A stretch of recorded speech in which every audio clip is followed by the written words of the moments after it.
John thought he was buying a simple growth ETF, something safe, something smart, something that would quietly compound in the background while he lived his life. But the deeper he looked, the more he realized something almost nobody talks about. Growth ETFs are not the same investment. They wear the same label, they use the same language, and they even hold many of the same companies. But underneath, each one is making a completely different bet on the future. And depending on which bet you choose, the difference over 30 years is not a few $1,000s. It is the difference between retiring wealthy and retiring in another financial universe entirely. In this video, John takes $100,000 and compares 4 of the biggest growth ETFs investors are pouring money into right now: VOO, QQQ, SCHG, and VGT.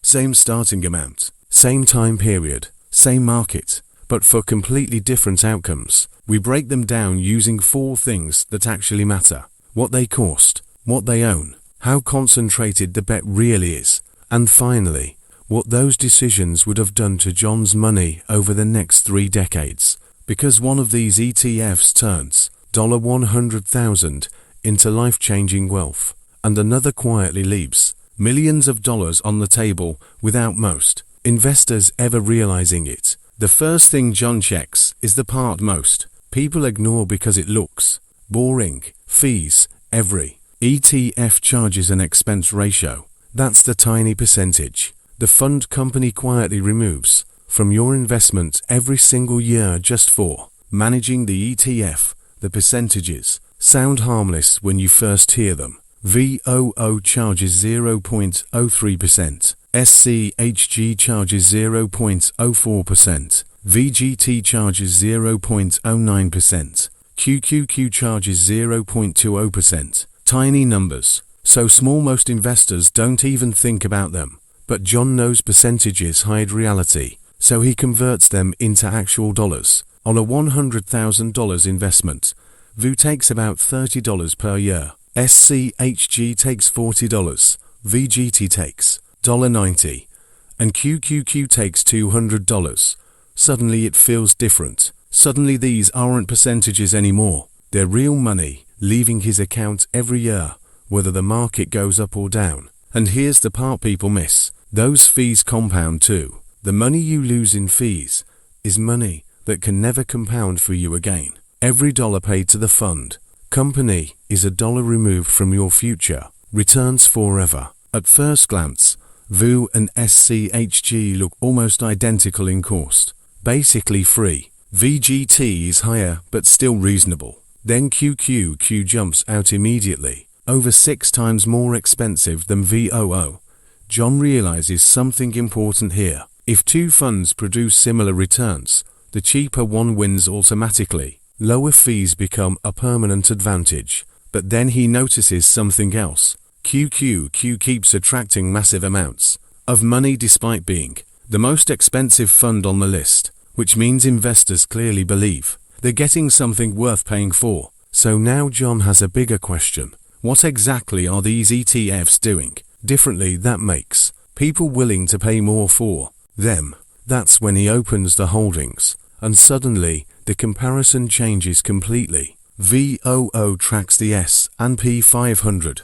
That means it owns the 500 largest companies in America across almost every major industry imaginable: technology, healthcare, energy, financials, consumer products, industrials, utilities, everything. VOO is not making a specific bet on one sector. It's making a bet on America itself. If corporate America keeps growing over time, VOO grows with it. It's broad, diversified, balanced, the classic long-term investing machine. SCHG tracks large-cap growth companies specifically. It filters out slower companies and focuses only on businesses growing faster than average. That means more technology exposure, more consumer growth companies, more aggressive positioning, but still spread across multiple sectors. SCHG is basically saying, I don't just want America, I want the fastest growing part of America. QQQ is different.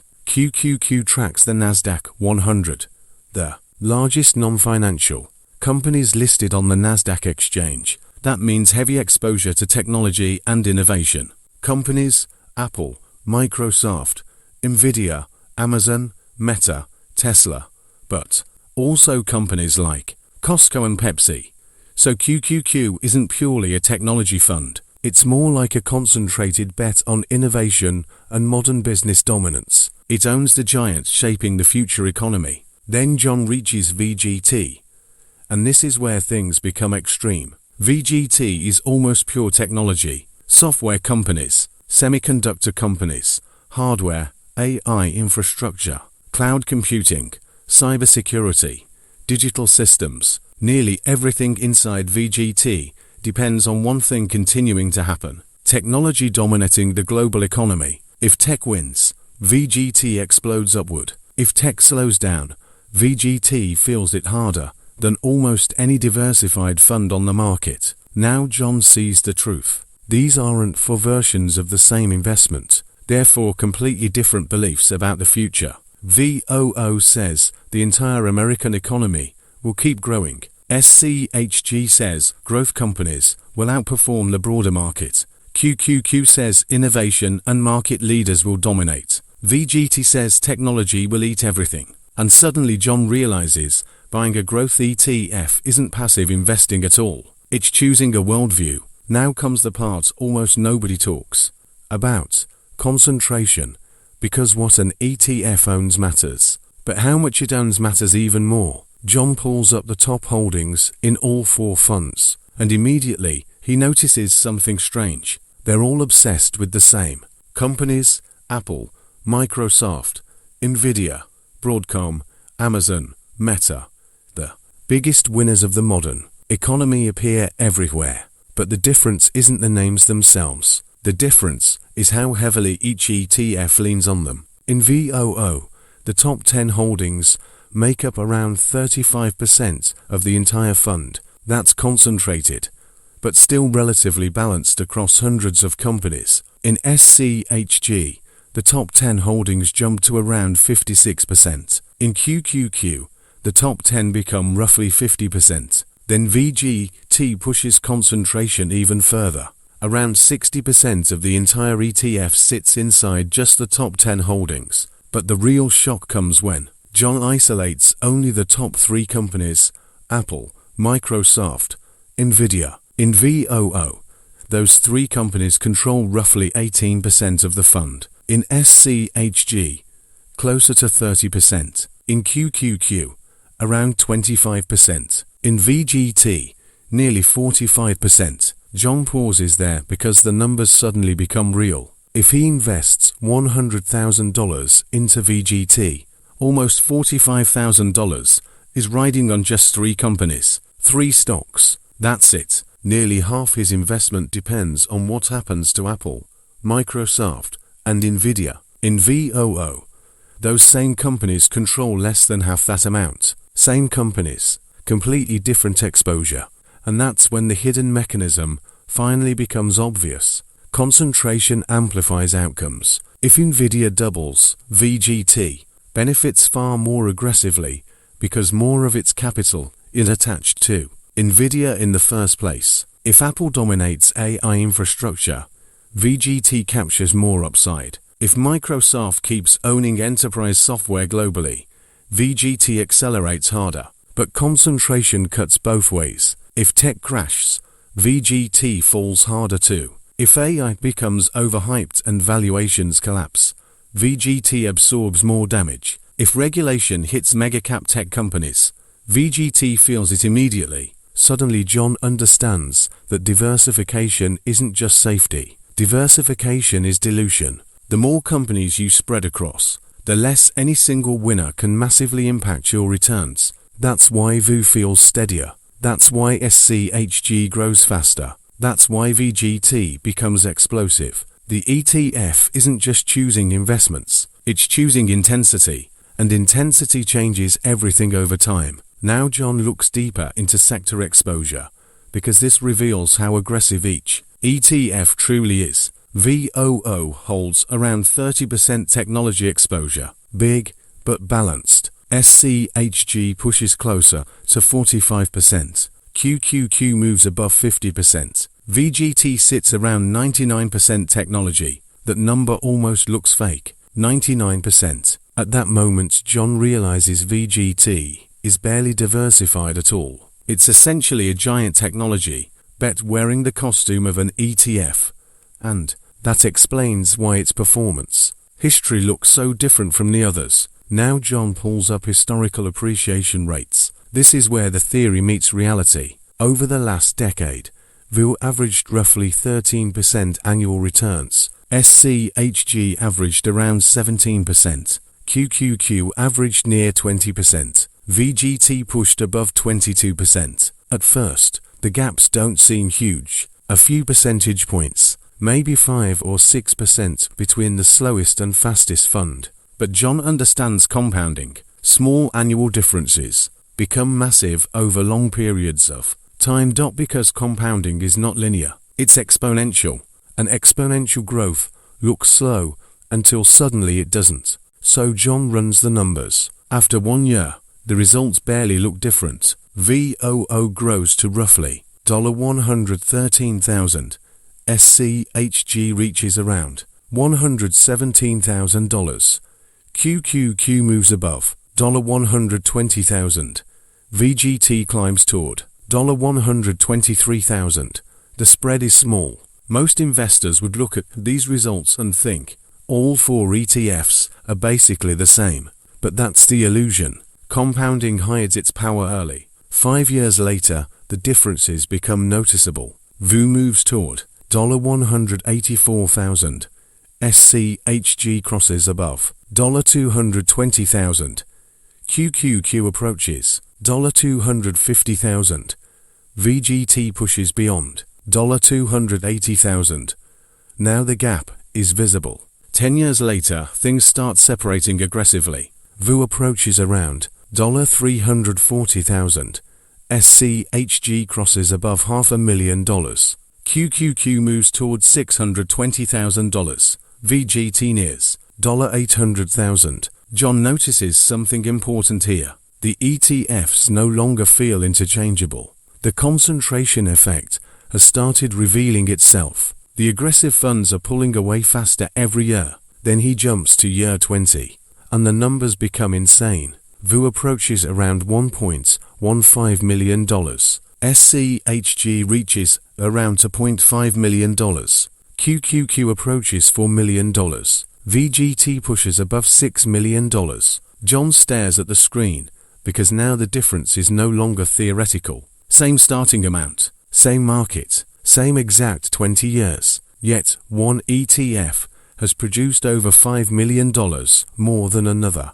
And then comes year 30. This is the moment that changes how John sees investing forever. VOO finished around $3.9 million. SCHG reaches roughly $12 million. QQQ climbs toward $24 million. VGT explodes above $49 million. $49 million from the same original $100,000. And suddenly the real lesson hits him. The stock market did not create the difference. The ETF structure did. The concentration did. The exposure did. The willingness to aggressively bet on technology did. Because every ETF owns risk differently. VOO spread risk across America. SCHG spread risk across growth. QQQ concentrated risk into innovation leaders. VGT concentrated risk into the technology sector almost entirely. And over the last decade, technology dominated everything.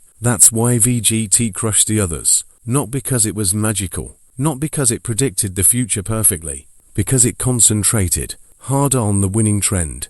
But John also realizes something dangerous here. Investors often look backward and assume the winning strategy will continue forever. That's how bubbles form. That's how people accidentally take more risk than they understand. Because the same concentration that creates massive upside can create brutal downside too. If the next 20 years belong to AI infrastructure, cloud computing, robotics, semiconductors, and software dominance, VGT could continue outperforming.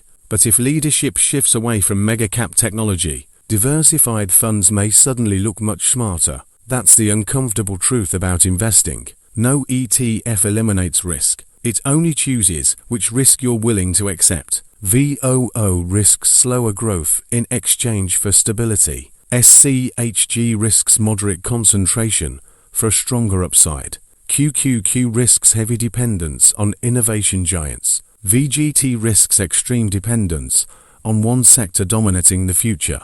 And every investor has to decide which. Bet they can emotionally survive when markets become ugly. Because returns only matter if you stay invested long enough to actually receive them. That's when John realizes the biggest mistake most investors make. They choose ETFs based only on past performance instead of understanding the actual mechanism behind the returns. They chase charts without understanding concentration. They buy aggressive funds during bull markets and panic sell during crashes because they never understood what they owned in the first place. A portfolio is not just numbers on a screen. It's psychology, it's conviction, it's your ability to watch volatility happen without quitting. And the hardest part about concentration is this: it feels genius on the way up and terrifying on the way down. The investor holding VGT during massive tech rallies feels unstoppable. The same investor during a technology crash feels trapped. Meanwhile, the VOO investor sleeps better at night, but sacrifices explosive upside. That's the trade. Always. Higher concentration creates higher emotional pressure, and most investors overestimate how much volatility they can actually handle until real money starts disappearing. By the end of the comparison, John finally understands something that changes the way he views every ETF forever. The ticker symbol is not the investment. The strategy underneath it is. VOO is not just a fund. It's a bet on the long-term strength of the American economy. SCHG is not just a growth ETF.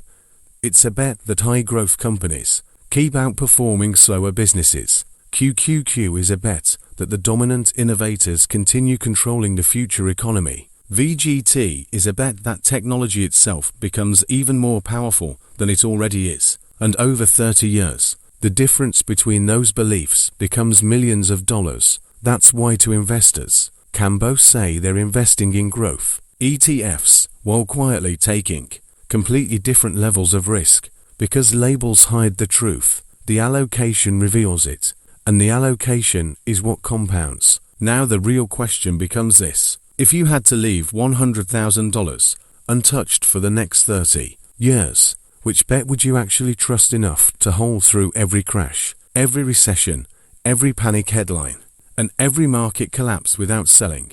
Because that answer probably matters more than the ETF itself.